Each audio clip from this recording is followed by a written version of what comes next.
Welcome, fellow confidence crusaders, neuro nerds, and success equalizers. This is your podcast, Real Confidence. I'm your host, Alyssa DeVere, and I'll be sharing a bit of basic brain science, some surprising social secrets, and a touch of tough love. Why? Because I believe confidence is everyone's fundamental right and choice. So let's get to it.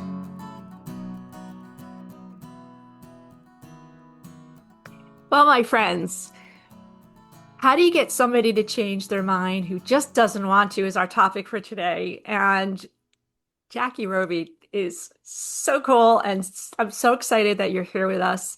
I'm going to just say in your bio, it says that you are done watching high achieving women white knuckle their way through success while quietly falling apart inside. I think that phrase alone says a lot about who you are. I loved it.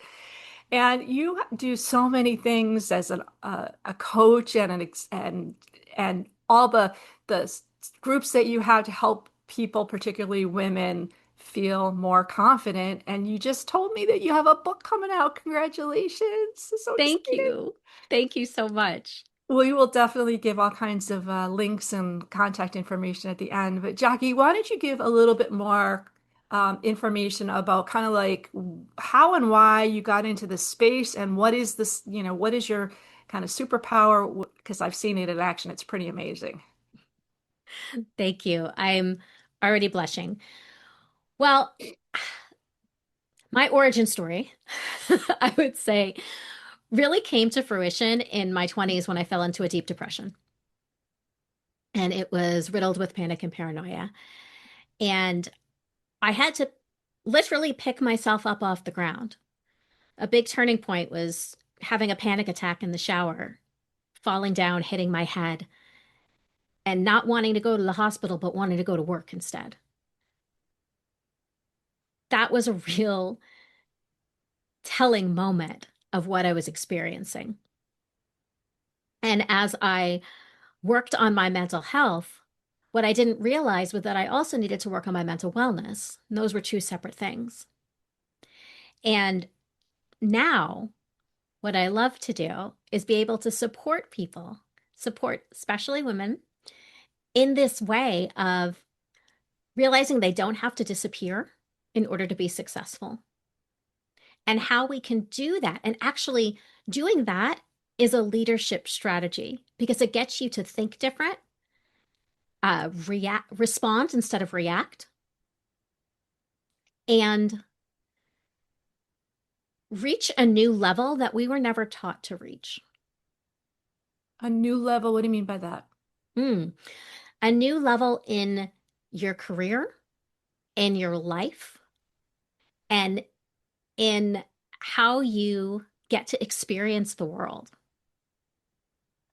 Okay, so I could go 1,000 different directions with you. We'd be here for 4.5 years, which would be my pleasure, but not everybody would stay on the line with us. So let me ask you this. Why, and this podcast is from just is men and women, and I do agree that it's probably more female oriented what we're talking about here. But I know a lot of men would say they also sacrifice, maybe not consciously, of course, their own well-being to go down the career path. Is it because they want to be successful and rich and all that, or is it just denial? Hmm. Well, I would say it's even deeper than that. I work with a good amount of men as well. I tend to find that more often than not, um, men of color are coming to work with me. And so we carry these cultural legacy burdens of having to prove ourselves. So this is systemic oppression. It's generations of trauma of the way things were.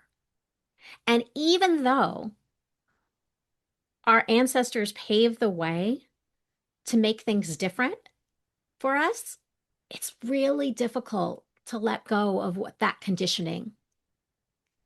and create that change within ourselves. You see it with those of us who are Gen X or older millennials.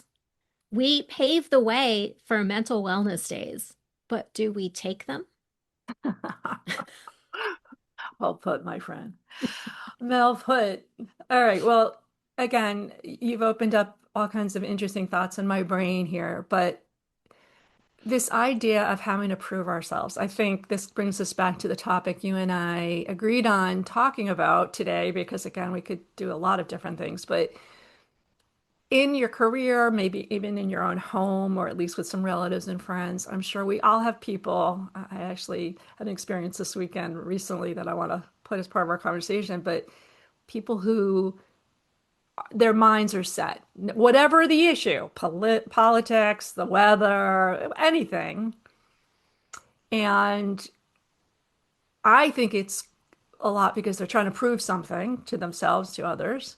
But I'd love to hear before we get to like what we should do with those people for ourselves, what's your best guess? Why do people have such a hard time changing their mind, like being open-minded, accepting different views, or even considering that maybe that they're wrong? What's behind it? Is that systemic? Absolutely. And there's a sense of control. Hmm. They might be holding on to this narrative that they've been told. And if they disagree with this, it could knock down all the pillars of things that they've learned. It could take the authority and expertise away from people that they love, people that raised them, people that influenced them over the years. And it's a level of feeling that's uncomfortable. And people don't like to feel uncomfortable. It's very true. It's very true. So well put. I'm not saying anything I haven't said on other podcasts, but like my husband, very often the first word is no. And I say to him, okay, now that you've gotten that out of your system, let's have a conversation. But, this sense of control or a sense of safety, and, tie it back to belonging, tie it back to just knowing that the world is not against you, that you got it under your thumb, right? Okay. Is this something that you think can be unlearned? You said before that we have to let go of it. Can people let go of it? Yes, they can unlearn it. And I also want to put a caveat around the phrase let go because it's so blasé. Just let it go. Yeah, right. No, we are like hanging on the edge of the cliff. That's what it feels like. And even though you might see people in the pool down below that have already fallen and are swimming happily, your body doesn't know that. You're gripping on for dear life. So you've got to be able to do the work within you to create ease so you can let go one finger at a time, right? And start to release and have that ease. We need to be able to feel safe in order to create change. Well, easier said than done, I think, right? I mean, it Oh, yeah. sounds beautiful, but like, again, I'll use my own because everyone's got a different situation. But I think, there's somebody in your life that's their first response is no, right? Mhm. And to change that behavior, to change that reaction, that response, and this is the body of my work too. So I really appreciate what you're saying. You just don't flip a switch and let go of a finger at a time, right? So it takes time and work. But when you say safe, you're not talking about literally a pool. You're talking about what? Around other people, Mm. right? Yeah. So when I speak of safety, it's not in the physical safety sense. I think that is the basic need we all can immediately relate to. This is Hmm. about emotional safety and your nervous system feeling regulated and safe because you're going into survival mode way more than you realize. Absolutely. My son once said, "I want to tell you something, and I don't want you to be judgmental." Mm. And I thought to myself in the moment, am I usually? And I think as a parent, that's a default. I think as a spouse, partner, significant other, it's a default. So, do people even know that they're making other people not feel safe? Are they aware of that? No. They don't know. They don't realize it. Yeah, I don't think so either. No. No, I operate on the principle that most people are kind and wonderful and come from good intent. Right. And that kind of thought process isn't intentional, especially when you think about the people you love. And it's so interesting that we're not putting our best foot forward for the people that we love. Well, we think it's our best foot forward, right? We don't know, like you're saying, I don't think most people know. I have a friend who, no matter, like, she's just very proud and opinionated on a lot of things. And there's been many conversations. The last one we had was about artificial intelligence, for crying out loud. And she's like, nope, this is the way it is. And I'm like, no, it's not.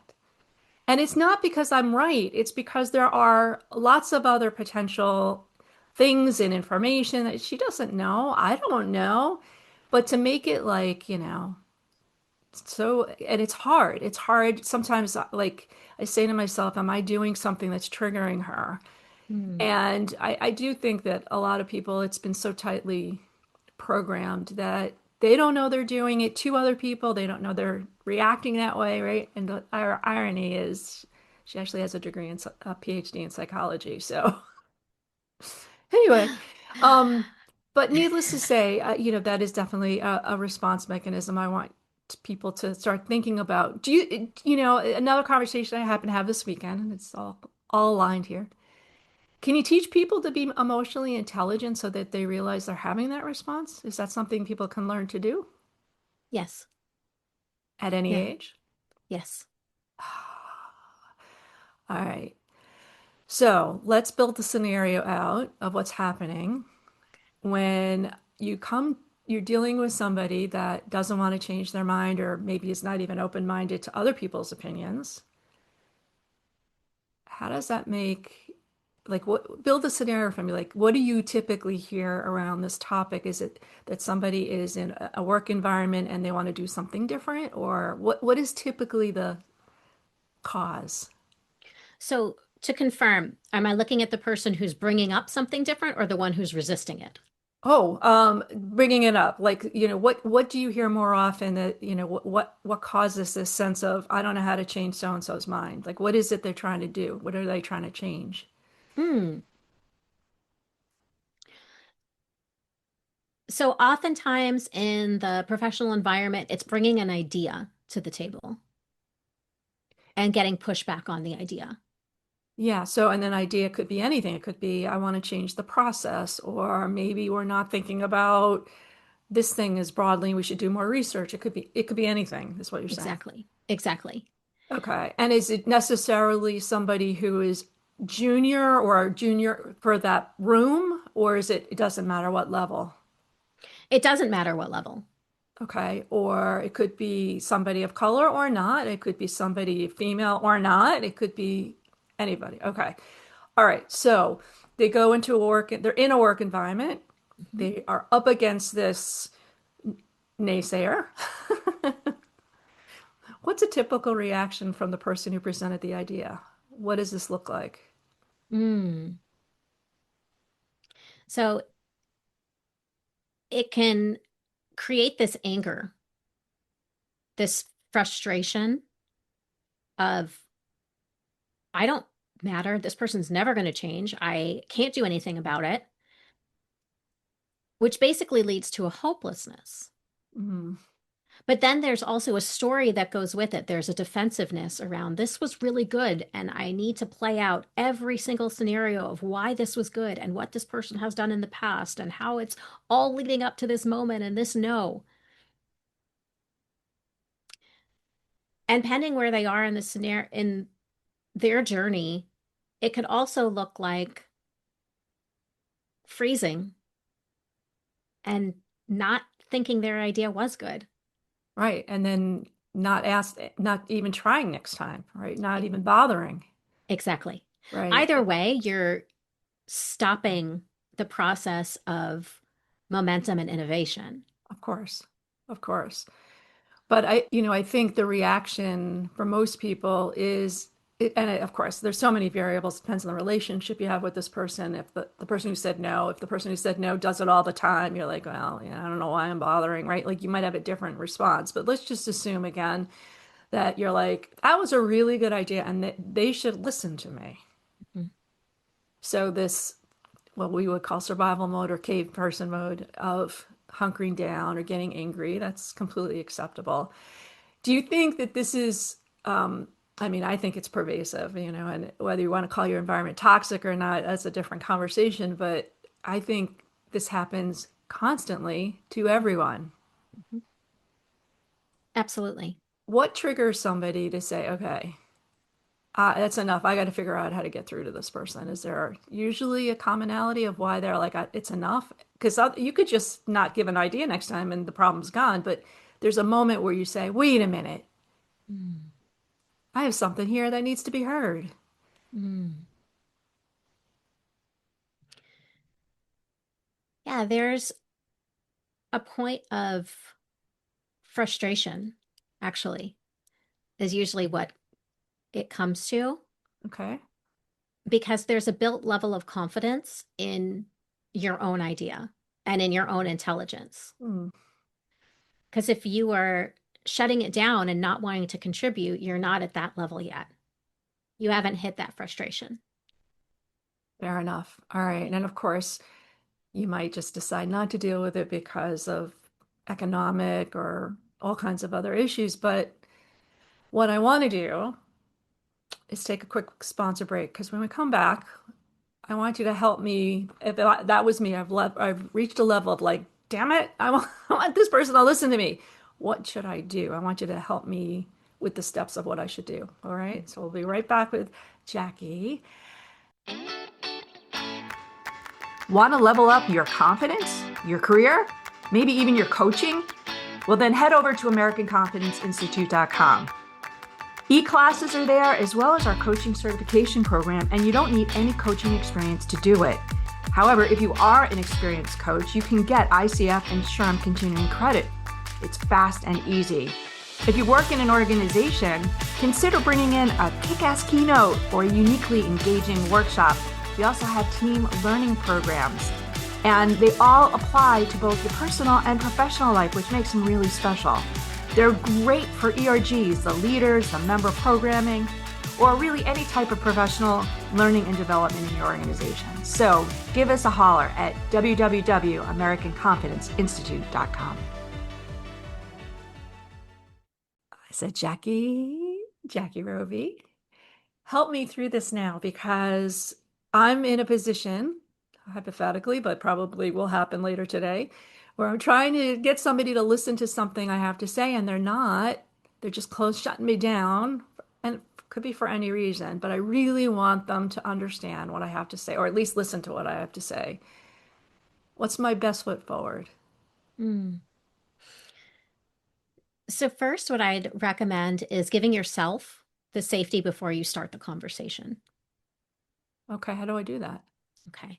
So, number one, I would do a little bit of writing, even if it's 2 minutes, and just get the nonsense out of your head. Whatever is happening, maybe it's doubts, maybe it's frustration, just get it out. Tear up the paper. You don't need it. It's not important where you write it, just do it. If it's a phone call or an in person or a Zoom, prior to, if you can give yourself 1 to 2 minutes of just some deep breath, really just a count of five in, a count of five out, and just do that, right? Because that's going to help to regulate your nervous system. What it's also going to do for your brain is it's going to move you away from fight, flight, freeze, appease. It's going to bring you back to center, which is where you want to be. And in the long term, it builds new neural pathways towards all the other good stuff. But in this moment, let's just get you regulated. Okay. And there's going to be boundary setting going into this conversation. I have something I want to share. I would love to be able to get through it and allow space for questions. Have an agenda, Mm. right? So that you're putting that structure around the conversation. And they know this is my space. This is the time where I can come in and ask questions. That way, it's not that instant no, and that doesn't shut you down. Use your breath as a tool. You can go back and give yourself 3 deep breaths. There is power in a pause. So rather than filling space, breathe. That gives you your own regulation during that meeting. Is it ever appropriate to say to the person, you need to listen to me. Please listen to me. You need to something of that. Is it ever appropriate to basically call them out that they're not giving you that opportunity? Or I appreciate that you don't like the idea, but I really think it's a good idea. Is there any retort that you suggest? Yeah, I thought that was amazing. I mean, honestly, I'll be real. For the first time ever, a few months ago, I said in a professional setting to somebody who was speaking over me, may I finish? And that was, and politely, kindly, was enough to allow me the space to do that. Could it have been done differently? Probably. No, no, But it, I think it's great. And you said it calmly like that, right? And I think yeah, that makes a big difference. yeah. Right. In my head, I think my blood was probably boiling, but yeah, Yeah. because we're allowed to have that space and the person is not recognizing that they're doing that because what they're doing is they're reacting. Their amygdala is on fire, Yep. right? And they're pushing. And a lot of the things that happen is when we're listening, we're not actively listening, we're listening for how we're going to respond. So, creating that space, setting the stage, even of there has been pushback around this, there's been resistance, and there are reasons that are going to benefit you to listen to this. That's great. We have like 1 minute left, and one of the things that we teach at the Institute is this notion of inside out pet peeves. And it's like, I hate it when people cut me off or talk over me, or I hate it when somebody says no and is not listening to what I have to say, or clearly is not even considering what I have to say. It's all good pet peeves. And to flip it inside out, it's very simple. It's I appreciate when. And it gives you the ability to not only like kind of recenter yourself in what the value statement is and say, this is why it upsets me, but gives you the language to say to somebody, I really appreciate when somebody, even if you don't agree with my proposal initially, that you would give it some thought, right? Mm. So just start the sentence with I appreciate when. It kind of just I think it does a lot of what you're saying. I don't know if you've ever used that, but we've been I using it. I haven't. I love it so much. What it makes me think of is how I respond to my husband with a lot of things in our conversations. And I'll tell him, I'm so grateful that you, and he'll look at me and go, you don't have to thank me for that. I'm like, yes, I do. It's important. I don't Yeah, take it for granted. that's right.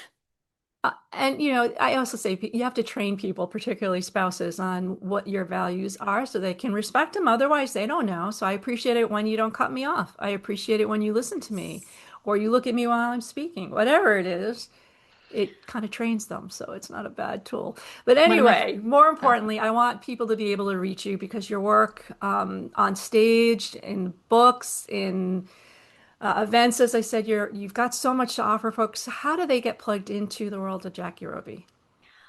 so the best way to find me is probably on LinkedIn at Jackie Roby or on Instagram at Inspire Journey Consulting. And I'm thrilled to share that I am writing a book.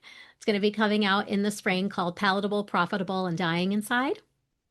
Oof, And this is about how success makes you disappear and ways to bring you back. love it. Thank you so much for being on the podcast. I know we're going to do a whole bunch of stuff together as fellow neuro nerds. I'm looking forward to it. But for today, thank you for bringing some of your inspired everything with you. It was really awesome. Thanks so much. Thank you.